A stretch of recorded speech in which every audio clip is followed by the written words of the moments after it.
नया साल तो आने को था। चिड़िया और चिड़िया की बेटी दोनों बहुत खुश थे। चिड़िया की बेटी तो बहुत ही खुश थी, क्योंकि नए साल पर जंगल में हर बार कुछ न कुछ नया होता था। वह अपनी माँ से कहती है, मम्मा, इस साल हम नए साल पर क्या करेंगे? हर साल हमारी जगह में तो नई नई चीजें होती हैं। इस बार आप क्या सोच रही हैं करने को? हाँ लाडो बेटा, सोचा तो है, लेकिन इस साल हम अकेले अकेले नया साल नहीं मनाएंगे। हम सब मिलकर एक साथ मनाएंगे। मैं इस बार अपने घर पर दावत रखूंगी, सारे पक्षियों को बुलाऊंगी, फिर हम सब मिलकर नए साल का जश्न मनाएंगे। मम्मा, पर आप इतने सारे पक्षियों का खाना अकेले कैसे बनाएंगी? उसमें तो बहुत सारी चीजों की जरूरत लगेगी। बेटा, तुम मेरा एक काम करो, जंगल में जाकर सारे पक्षियों को बुला लाओ और उनसे कहना कि मम्मा बुला रही हैं। फिर जब सारे पक्षी आ जाएंगे, फिर मिलकर हम नए साल की तैयारियां शुरू करेंगे। चिड़िया अपनी बेटी से ऐसा कहती है। फिर उसकी बेटी घर से निकलती है। फिर वह कबूतर के पास पहुंचती है। कबूतर अंकल, कबूतर अंकल, घर चलिए, आपको मम्मा ने बुलाया है। बेटा, क्या हुआ? आपकी मम्मा ठीक तो है ना? क्या उन्हें कोई परेशानी हो गई है? नहीं कबूतर अंकल, मेरी मम्मा तो एकदम ठीक है। उन्होंने नए साल की तैयारी करनी है, इसीलिए उन्होंने जंगल के सारे पक्षियों को बुलाया है। आप घर चले, मैं और सारे पक्षियों को बुला कर लाती हूँ। फिर लाडो वहाँ से उड़ती है और फिर वह तोते के पास पहुँच जाती है। तोते अंकल, घर चलिए, मम्मा ने आपको बुलाया है। मैं जंगल के और पक्षियों को बुलाने जा रही हूँ। ऐसे ही चिड़िया की बेटी लाडो गोरी कवि को बता देती है। फिर गोरी कवि के वहाँ से वो चली जाती है। चिड़िया के घर में सारे पक्षी पहुँच जाते हैं। फिर तोता चिड़िया से पूछता है, चिड़िया, क्या हुआ? तुमने हम सबको यहाँ पर क्यों बुलाया है? तुम्हारी तबीयत तो ठीक है? मिट्टू भैया, मैं एकदम ठीक हूँ। बस मैंने आप सभी को नए साल की तैयारी के लिए बुलाया है। मैंने सोचा है कि इस साल मैं अपने घर पर दावत करती हूँ। हाँ चिड़िया, तुमने बहुत अच्छा सोचा है, क्योंकि तुम्हारे हाथ का खाना तो बहुत स्वादिष्ट होता है। हम सब तुम्हारे यहाँ ही खाना खाने आएंगे, पर इतना सब कुछ तुम अकेले कैसे करोगी? कबूतर भैया, इसलिए तो मैंने आप सभी को बुलाया है। अगर आप सब मिलकर मेरी मदद करें तो मैं सभी के लिए खाना बना सकती हूँ। अगर हम आपस में थोड़ा थोड़ा काम बांट लें तो काम आसानी से हो जाएगा। पर चिड़िया, हमें क्या करना होगा? हम सब तुम्हारी क्या मदद कर सकते हैं? गोरी, तुम जाकर के इंसानों की बस्ती से दूध ले आना, और कालू तुम जाकर के लकड़ियाँ ले आना, और मिट्टू भैया आप जाकर के चावल के कुछ दाने इकट्ठा कर लेना, और कबूतर भैया आप जाकर के कुछ गेहूं के दाने और दाल ले आना। चिड़िया, तुम क्या करोगी भला? तुम क्या घर में बैठी रहोगी?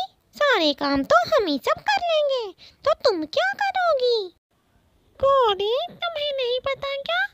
चिड़िया घर में खाना बनाएगी। खाना भी तो कोई बनाएगा ना? क्या खाना बनाने में कोई काम नहीं होता है? क्या कोई मेहनत नहीं लगती? चिड़िया तो खाना बनाएगी हम सब के लिए, वो भी तो एक काम ही होता है। ठीक है चिड़िया, हम सब मिलकर काम कर लेंगे। तुम हमारे लिए खूब स्वादिष्ट सा भोजन बनाना, हम मिलकर खूब जश्न मनाएंगे नए साल का। फिर सारे पक्षी अपने अपने घर चले जाते हैं और अगली सुबह हो जाती है। कालू, मुझे ये सब कुछ ठीक नहीं लग रहा। सारी मेहनत तो हम सभी मिलकर करेंगे। ये चिड़िया तो खाली घर में बैठकर सिर्फ खाना बना देगी और मज़े से बढ़िया सारा परिवार बैठकर खाना खाएगा। हम सब तो सिर्फ काम करते ही रह जाएंगे और थोड़ा सा ही खाना खाएंगे। बाकी अगर खाना बचेगा तो चारा चिड़िया ही रख लेगी। हाँ गौरी, तुम एकदम ठीक कह रही हो। ये चिड़िया तो बहुत चालाक बन रही है। ये पिद्दी सी चिड़िया हम सबको काम के लिए कह रही है और ये कबूतर और तोता तो मान भी गए और उसमें हम भी फंस गए हैं। अब हम क्या कर सकते हैं। फिर नए साल का दिन आ जाता है और सभी पक्षी चिड़िया के घर पर सामान लेकर पहुंच जाते हैं। फिर चिड़िया खाना बना शुरू कर देती है। थोड़ी देर बाद चिड़िया का सारा खाना बनकर तैयार। फिर चिड़िया अपनी बेटी से कहती है, लाडो बेटा, चलो हम दोनों पानी पीकर आते हैं नदी से, वरना सारे पक्षी अभी आ जाएंगे। फिर हमारे घर में दावत शुरू हो जाएगी। हम फिर नदी पर पानी पीने नहीं जा पाएंगे। ऐसा कहकर दोनों माँ बेटी नदी पर पानी पीने के लिए चली जाती हैं। उनके जाते ही गोरी कौवी और कालू कौवे वहाँ पर आ जाते हैं। गौरी, देखो तो कितनी अच्छी खुशबू आ रही है खाने से। लगता है चिड़िया ने बहुत ही स्वादिष्ट खाना बनाया है। हाँ कालू, बहुत ही स्वादिष्ट लग रहा है, लेकिन इस स्वाद का मजा तो सिर्फ हम दोनों ही लेंगे। बाकी सारे पक्षी तो बस देखते ही रह जाएंगे। गौरी, तुम ऐसा क्या करने वाली हो जिससे सिर्फ हम ही स्वाद का मजा ले पाएंगे। कालू, हम यहाँ से थोड़ा थोड़ा खाना अपने लिए निकाल लेंगे और फिर उस खाने में कंकड़ और मिट्टी मिला देंगे। फिर जब सारे पक्षी खाने बैठेंगे तब उनके मुंह का स्वाद खराब हो जाएगा। ये चिड़िया बहुत चालाक बन रही थी, बिना कुछ काम किए ही बढ़िया पूरे खाने का आनंद लेना चाहती थी। अब इसको मजा आएगा। फिर गोरी कौवी ऐसा ही करती है। वह खाने में से थोड़ा थोड़ा खाना अपने और कालू कौवे के लिए निकाल कर वहाँ से भाग जाती है। चिड़िया और इसकी बेटी नदी से पानी पीकर वहाँ पर आ जाते हैं। लाडो बेटा, चलो ये सब खाना हम उठाकर दावत वाली जगह पर रख देते हैं। सारे पक्षी आते ही होंगे। फिर चिड़िया और उसकी बेटी सारा खाना एक जगह पर लगा देती हैं। फिर कबूतर और मिट्ठू तोता भी आ जाते हैं और पीछे से कालू कौवा और गोरी कौवी भी आ जाती है।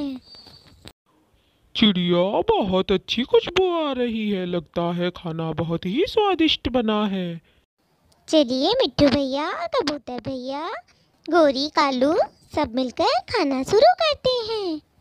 फिर सभी खाना खाना शुरू कर देते हैं। फिर चिड़िया देखती है कि गोरी कौवी तो खाना खा ही नहीं रही है और कालू कौवा भी नहीं खा रहा। फिर चिड़िया गोरी कौवी से कहती है, गोरी, तुम खाना क्यों नहीं खा रही हो? कालू, तुम भी नहीं खा रहे, क्या हुआ है? क्या खाना तुम्हें अच्छा नहीं लग रहा? नहीं नहीं चिड़िया, ऐसी कोई बात नहीं है, हम दोनों अभी खाते हैं। फिर गोरी कौवी और कालू कौवा दोनों खाना खाते हैं। खाना खाते ही दोनों एक दूसरे का मुंह देखते रह जाते हैं। गोरी, कालू, क्या हुआ तुम दोनों को? तुम दोनों एक दूसरे का मुंह क्यों देख रहे हो? हाँ, मुझे पता है, शायद तुम सब ऐसे हैरान क्यों हो? खाना इतना अच्छा कैसे है? इसमें कंकड़ और मिट्टी क्यों नहीं आ रहे? चिड़िया, कंकड़, मिट्टी, ये सब तुम क्या कह रही हो? गोरी, ज़्यादा अनजान बनने की कोशिश ना करो, मुझे सब पता है। मैं जब नदी से वापस आ रही थी, मैंने तुम दोनों को कंकड़ और मिट्टी खाने में मिलाते हुए देख लिया था। इसलिए मैंने तुरंत आकर फिर से नया खाना बना लिया था, क्योंकि मेरे पास कुछ अनाज बचा हुआ था और मैं सारे लोगों को गंदा खाना नहीं खिला सकती थी। गोरी, कालू, तुम दोनों अपनी हरकतों से बाज नहीं आओगे। पता नहीं तुम दोनों ऐसे क्यों हो। तुम्हें 1000 बार मौका दिया, लेकिन तुम कभी नहीं सुधर सकते।